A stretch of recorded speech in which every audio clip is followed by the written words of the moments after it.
SCP-970, Object Class Euclid.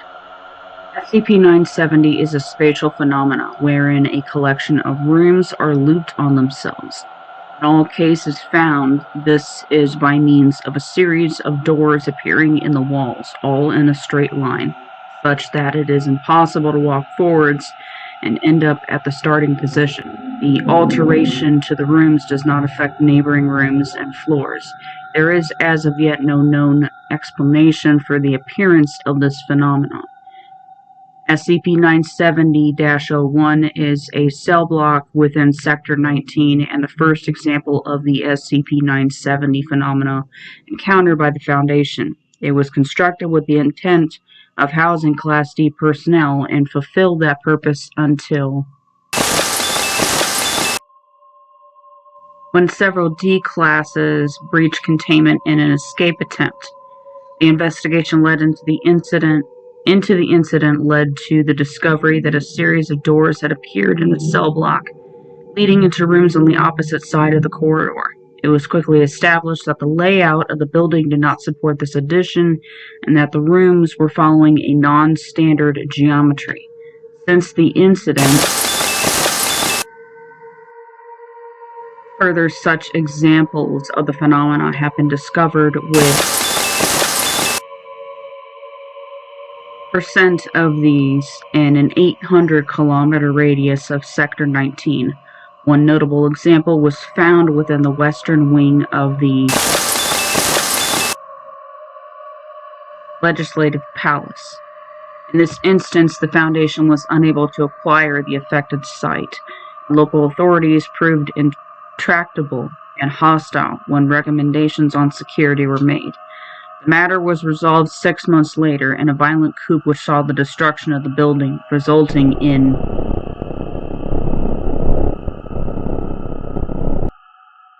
was eventually contained by Mobile Task Forces Row 8 and Pi 1, supported by the rebel forces. Addendum 970-01, Experimentation Logs for SCP-970.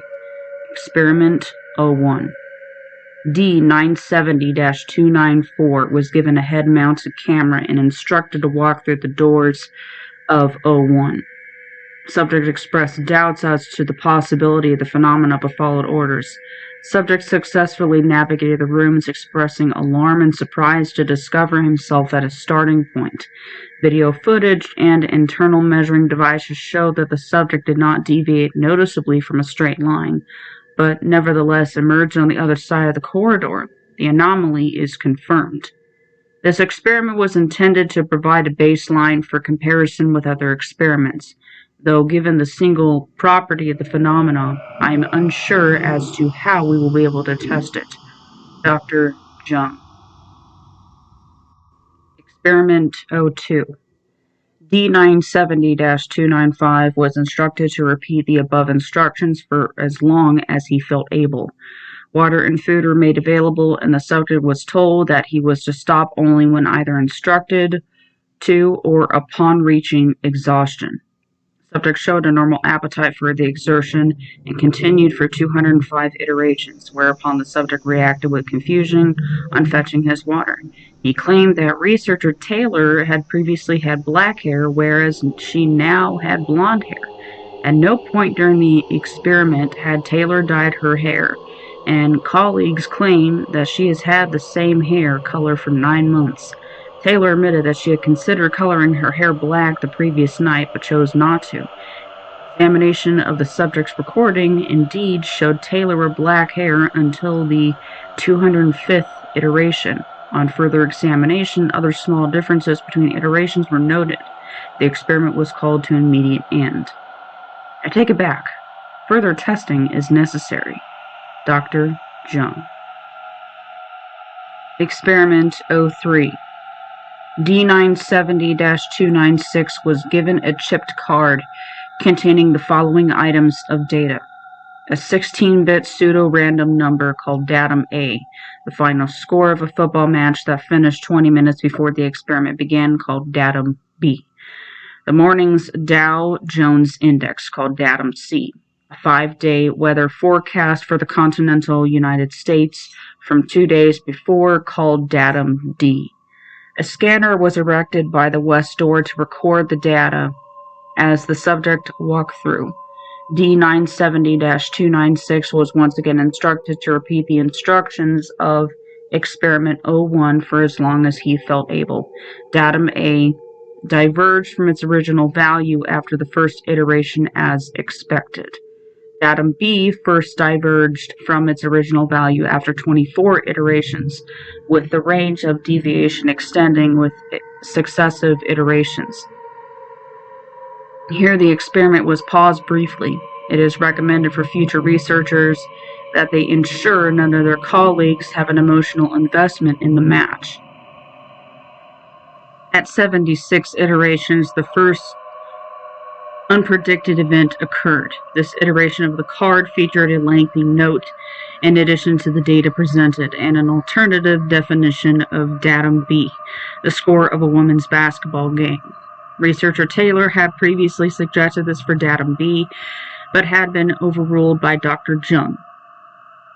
The iteration of D-970-296 present at the time did not wish to comment further on the incident, as he had been similarly interrogated for 10 successive iterations until a previous Dr. Jung put the note on the card. The scanner was reprogrammed to add notes to the end of each card. Note from Research Assistant Boston. Dr. Jung initially encountered technical problems with the scanner, prompting researcher Taylor to go and fetch someone who knows what he's doing, at which point she walked through the doors to the previous iteration, returning with a second Dr. Jung.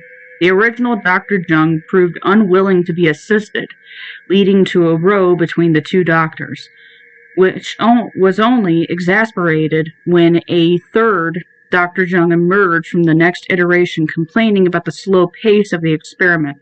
The disagreement was eventually broken up by security, who mandated A, the reprogramming of the scanner by the second Dr. Jung, and B, that all staff remain in their particular iteration to avoid confusion. At 157 iterations, an unidentified man appeared in the place of D-970-296. The man was immediately restrained according to security procedures. Analysis of the notes on his card indicated that he was in fact D-970-296, and that in his original iteration a different D class had been allocated to the experiment. D-970-296-1, as he will now be known, showed signs of bruising, allegedly from multiple enthusiastic restraints during this experiment.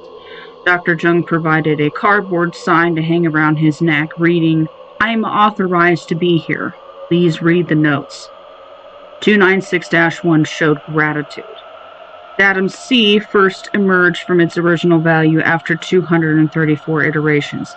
Datum D did not diverge within the span of the experiment, 371 iterations. This experiment establishes that as the number of iterations increases, the point of divergence from our own iteration lies further in the past. It also shows the wisdom in planning any experiment involving SCP-970-01 some time in advance, to ensure that all nearby iterations are working from the same basis.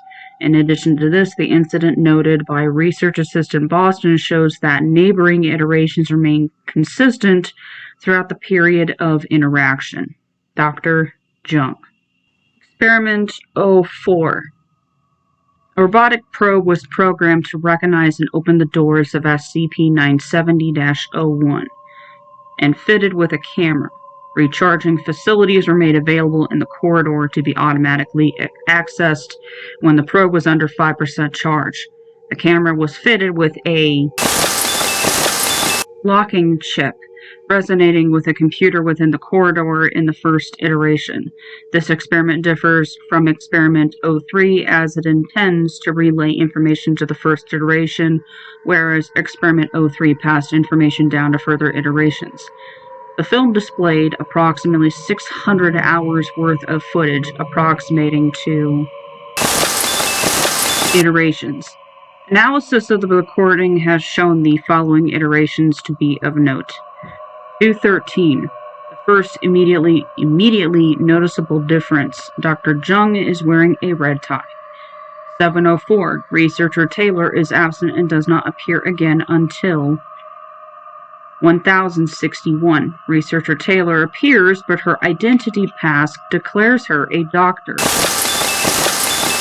The research team appear to be under attack.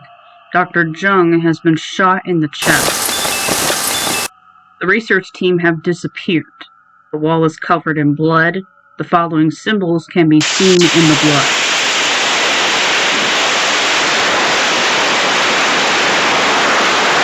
The research team. Facial features. I do not believe that anything can be established by further experimentation. Dr. Jung. Addendum 970-02. Following a nervous breakdown, researcher Taylor has been admitted to the psychiatric ward. Other members of the research team have undergone similar, though less severe, reactions. The footage from Experiment 04 is believed to be the cause of the problems, and all affected personnel have been administered Class B amnestics as part of their treatment. Experimentation on SCP-970 has been ceased for the immediate future, and the security on affected sites has been upgraded. Special containment procedures. All sites affected by SCP-970 are to be acquired by the Foundation, with a suitable cover established. Civilians attempting to enter the site are to be discouraged, preferably within the boundaries of local law. Trespassers are to be administered a Class A amnestic. In light of Experiment 04 and Addendum 970-02, armed personnel are to be stationed by entries into affected sites.